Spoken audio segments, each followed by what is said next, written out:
In gaming, we take records pretty seriously. I mean, tons of games keep score very literally. Hi folks, it's Falcon, and today on gameranx, 10 video game records that will probably never be broken. Starting off with number 10, the Guinness record for most marriages to occur in an MMO in a single 24-hour period. Now keep in mind, these marriages aren't necessarily legally binding marriages, they're just in-game marriages. So the stakes weren't super high or anything, but still, the record is currently held by Rift, which actually gave away a reward for people getting married in the game on a certain day. This resulted in 21,879 in-game marriages of characters joining houses, joining power, and also dancing. Lots of dancing, very weird, awkward dancing, Rift dancing. That's probably the only way to put it, to be truthful. The awkward Rift dancing.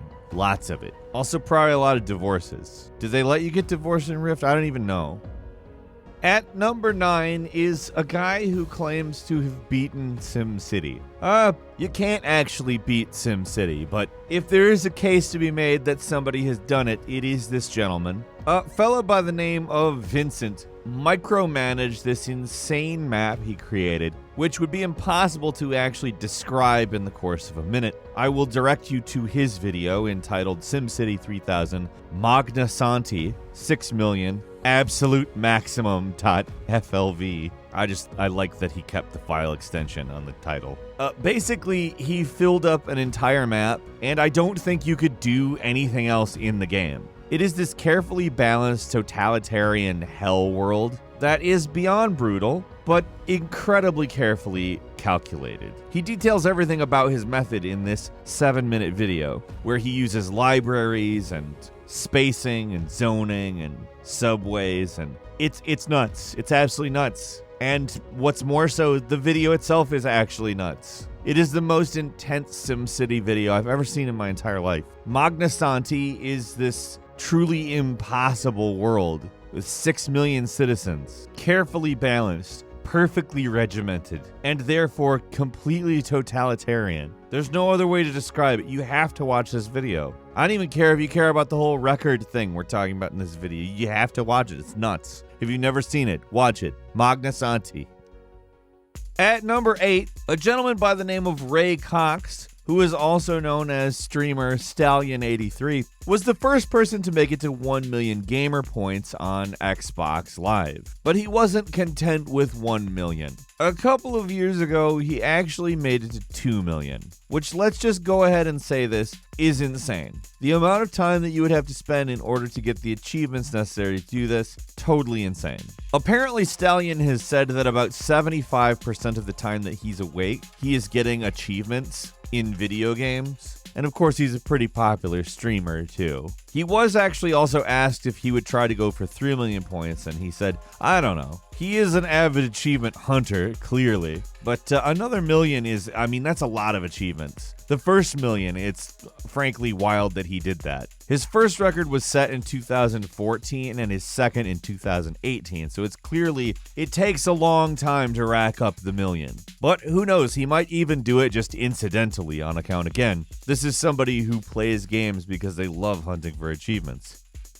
At number 7, the world's largest LAN party happened in 2013. Now, we've seen quite a few very large LAN parties over the years. People setting up thousands of computers on local area connections, and of course, having a party. These are usually actually pretty sweet events. I don't know if you've ever been to one of the bigger ones, but it's almost like a rock concert in some weird ways, but there isn't a band. I mean, I don't know, sometimes there's a band. I'm sure there's been a band at least a few of them, and the amount of surreal is amped up by a lot. This one, however, which took place in Sweden on November 28th, 2013, hosted 22,810 people. Personally, I don't think this one's going to be broken because it sounds a lot like maybe not even worth it to break. Like, that's a lot of people in one place. That's like an arena, and not a small arena. At least a mid-sized arena. And that's if you're setting everybody in arena seating. You're not doing that for a LAN party. You gotta connect everybody's computer all up. That just sounds nuts. I wouldn't even try it. At number 6, a Doom speedrun record that stood from 1998 was beaten in 2019. That's 21 years. That's a long time for a video game speedrun record to stand. But the reason for it is that with Doom, time is counted in seconds, and you cannot count it in anything less than seconds. This makes it very hard to shave time off of a record because you're not trying to shave off milliseconds or tenths of a second. You're trying to shave off a full second. And if you don't beat the record because that's not how the game works. The speedrun in question was ultra-violent speed, which is when you have to run through the Doom level on ultra-violence difficulty, obviously as fast as you can. A user named 4Shock Blast worked for a very long time to shave off a full second. And what that means is he had to shave off frame after frame after frame. Eventually, he got it down to the point where if he had had a single frame more in his run, he would have clocked in at 9 seconds, which to beat 9 seconds, one needs to clock in at 8 seconds, which is what he did. Huge congratulations to 4Shock Blast. That's nuts.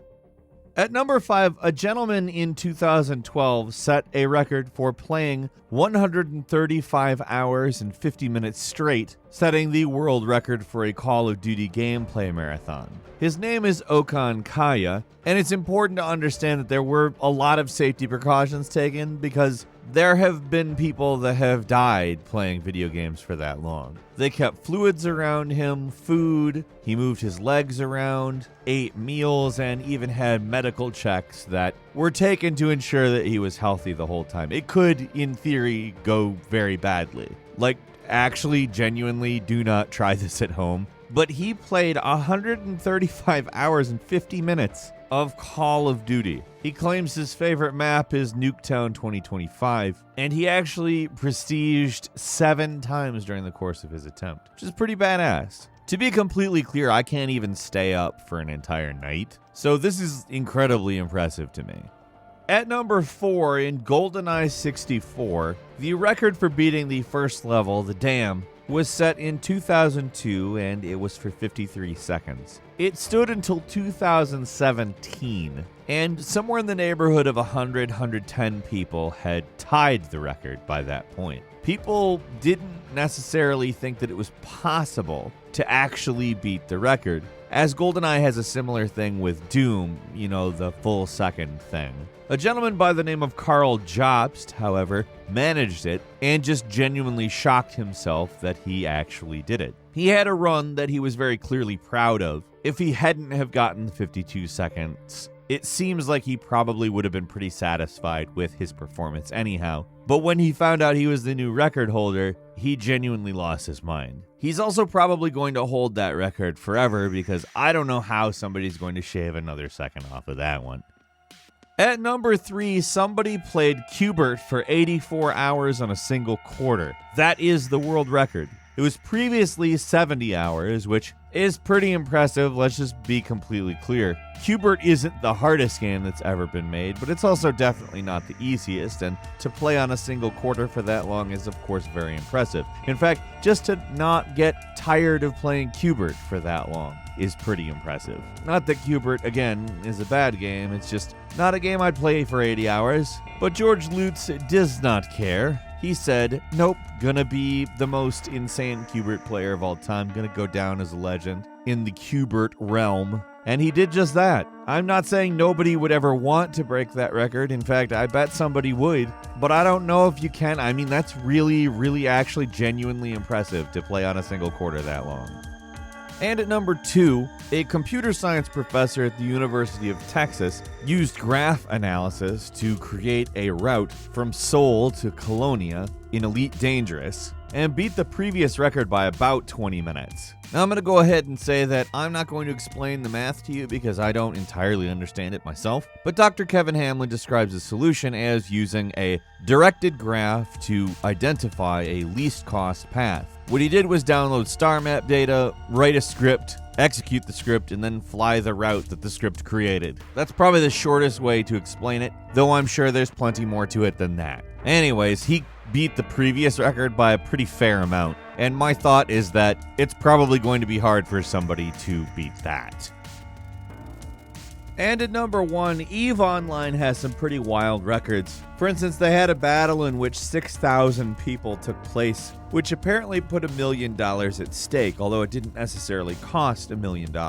The most expensive battle, probably in any game, was the Bloodbath of BR5RB, which was another EVE Online battle, which, given the amount of money people actually genuinely spend on their ships, had a real-world expense estimated between $300,000 and $330,000, which is way too much. Let's just go ahead and say that. That's all for today. I don't know if you want to try to do any of these records, but if you do, good luck. What do you think? Is that something you're going to try? Leave us a comment. Let us know. If you like this video, click like. And if you're not subscribed, now's a great time to do so. We upload brand new videos every day of the week, so click subscribe and don't forget to enable all notifications. As always, thank you very much for watching this video. I'm Falcon. You can follow me on Twitter at Falcon the Hero. We'll see you next time right here on gameranx.